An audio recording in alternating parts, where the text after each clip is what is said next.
Le message est arrivé à 19h42, un jeudi soir. Pas de salutation, pas de préambule, juste la voix de mon père, mesurée et sèche comme un mémo professionnel, ne te donne même pas la peine de venir à la réunion de famille. On coupe les ponts. C'était tout. 18 mots, 18 syllabes si on compte la pause avant qu'il raccroche. Je l'ai écouté une fois, non pas parce que je n'y croyais pas, mais parce que, pour une raison quelconque, je m'attendais à ressentir quelque chose de plus fort, un pic de rage, un coup de poing dans la poitrine, quelque chose. Mais tout ce que j'ai ressenti, c'est un calme étrange, comme si la partie de moi qui s'était préparée en silence depuis des années venait enfin d'entendre ce qu'elle savait depuis toujours. Je m'appelle Harper Lane. Je suis la plus jeune de 2 enfants. Mon père, Warren, a construit Lane Autocare à partir de rien, d'abord comme simple mécanicien, puis comme franchisé, et enfin comme directeur d'un réseau régional. Mon frère aîné, Rhett, est l'héritier qu'il a toujours voulu, charismatique, imprudent, intouchable. Et moi? J'étais celle qui gardait la lumière allumée, discrètement, efficacement, invisiblement. Je n'ai pas rappelé ce soir-là. Je n'ai pas demandé pourquoi. Je n'ai même pas transféré le message vocal à ma mère, Lynette, qui, historiquement, se tenait toujours à l'écart des affaires lorsque ça devenait gênant.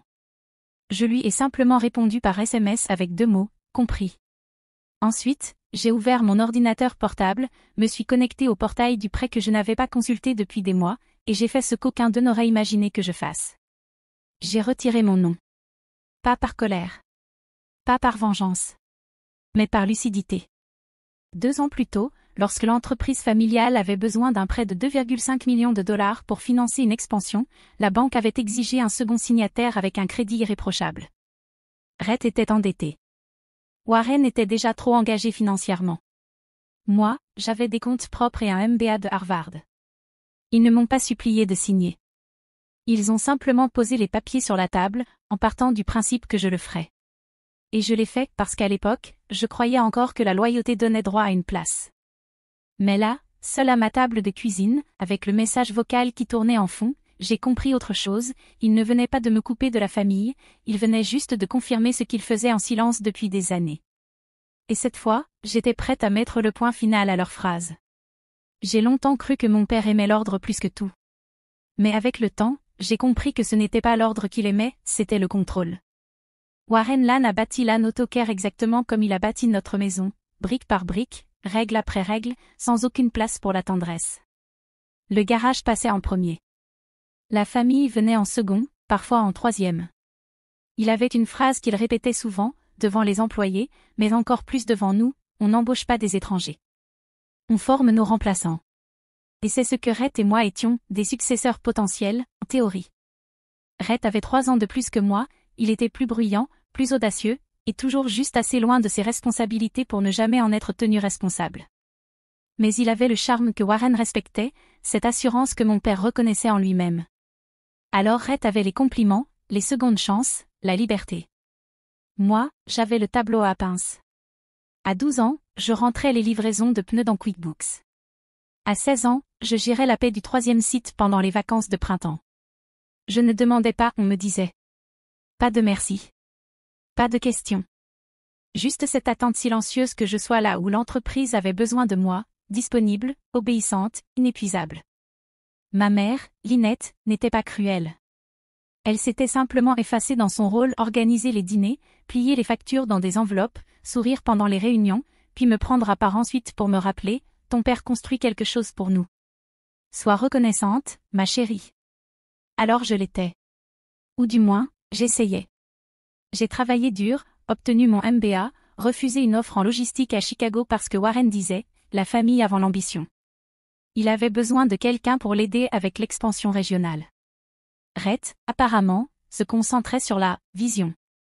Moi, je me concentrais sur tout le reste. Quand l'occasion s'est présentée de financer un nouveau siège social, c'est moi qui ai négocié le bail, comparé les taux dans 6 banques, obtenu un accord avec des conditions avantageuses et un taux bloqué sur 3 ans. Mais la banque voulait un second signataire. Rhett ne pouvait pas, son crédit était fichu. Warren ne voulait pas mettre ses biens personnels en jeu. Alors ils se sont tournés vers moi. Pas de grands discours. Pas de dîner en famille. Juste les papiers posés sur la table et un stylo déjà décapuchonné. J'ai hésité, peut-être une demi-seconde, puis j'ai signé. Parce que, Quelque part en moi, je croyais encore qu'en prouvant que j'étais assez loyal et assez indispensable, il finirait par me voir, non comme le plan de secours, mais comme faisant partie du plan. Bien sûr, ils n'ont jamais dit merci. C'était simplement mon travail. C'était il y a 2 ans. Je croyais investir dans un avenir commun. Je ne savais pas que je me rendais juste assez utile pour devenir invisible.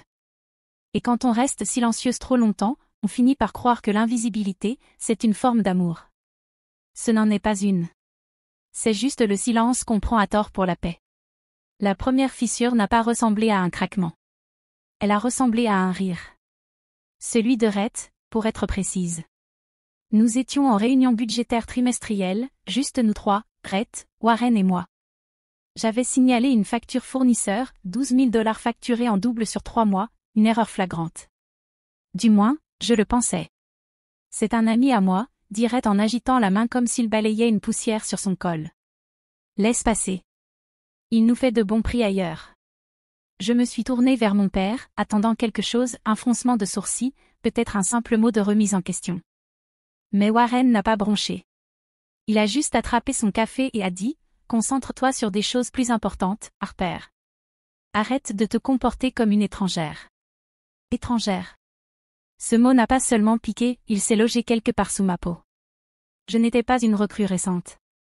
J'avais supervisé la logistique de 4 expansions de sites, renégocié notre flotte à moitié prix, et maintenu la paix à flot malgré 2 crises d'approvisionnement. Et pourtant, dès que je questionnais quelque chose qui ne relevait pas des tableurs ou de l'obéissance silencieuse, je devenais étrangère. Après cette réunion, les choses ont commencé à changer. Subtilement, au début. Mon accès au système interne a commencé à se restreindre. Je ne pouvais plus me connecter aux plateformes des fournisseurs. Puis, le tableau de bord financier m'a redirigé vers une page en lecture seule. La carte de crédit de l'entreprise liée à mon nom a expiré, elle n'a jamais été remplacée. Chaque fois que je posais des questions, on me répondait la même chose, on restructure, ou ce sont des changements temporaires dans le système, ou pire, ne t'en fais pas pour ça. Et pourtant, j'ai bien remarqué que Rhett avait un nouveau bureau réglable en hauteur, un voyage à Las Vegas payé par la société sous le prétexte de « sommet de leadership » et un fauteuil de bureau qui coûtait plus cher que ma première voiture d'occasion. Quelque chose s'est déplacé en moi. Pas de la colère, pas encore, mais une vigilance silencieuse, celle qui apparaît quand ton instinct te souffle qu'on est en train de t'ouvrir une porte, mais qui ne s'ouvre que dans un seul sens.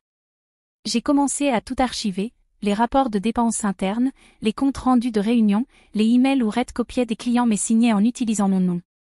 Le soir, je classais tout dans un dossier privé sur mon ordinateur personnel, un dossier que j'ai appelé Shadow Ledger, le registre de l'ombre. Je ne savais pas encore exactement ce que j'étais en train de construire. Je savais juste que je devais conserver la vérité tant qu'elle était encore entre mes mains. Un soir, j'ai contacté Danielle Keller, une ancienne camarade de la fac de droit. On avait perdu le contact depuis des années, jusqu'à ce qu'elle aide sa sœur à se sortir d'un divorce très compliqué lié à une société immobilière. Je n'ai pas tout raconté à Danielle, juste assez pour poser une question simple. Si un co-emprunteur se retire d'un prêt professionnel, que se passe-t-il? Son silence en disait long. Ça dépend.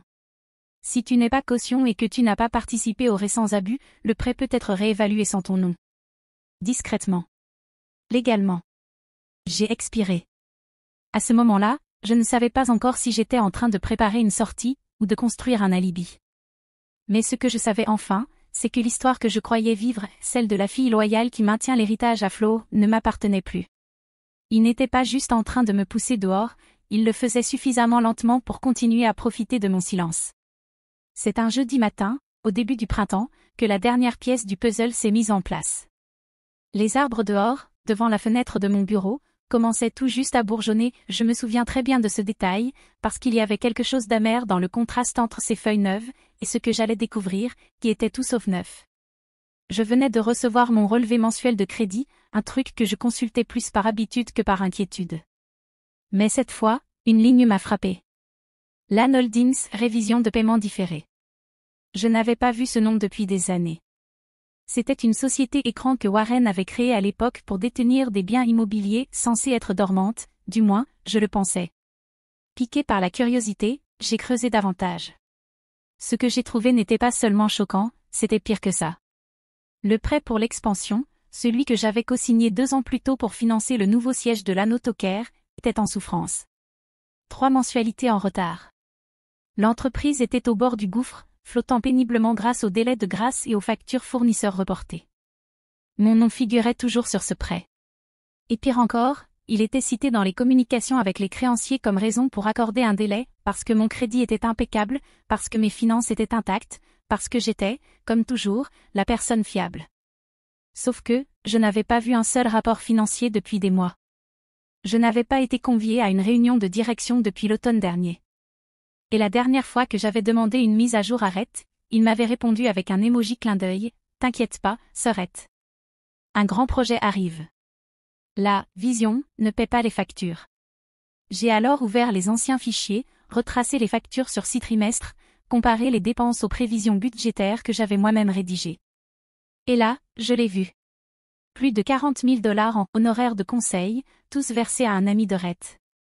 Plusieurs lignes intitulées « Test marketing » sans qu'aucune campagne n'y soit rattachée. Des réparations de véhicules facturées 3 fois. Et des devis de fournisseurs signés avec mes initiales, des signatures que je n'avais jamais validées. Ce n'était pas de la mauvaise gestion.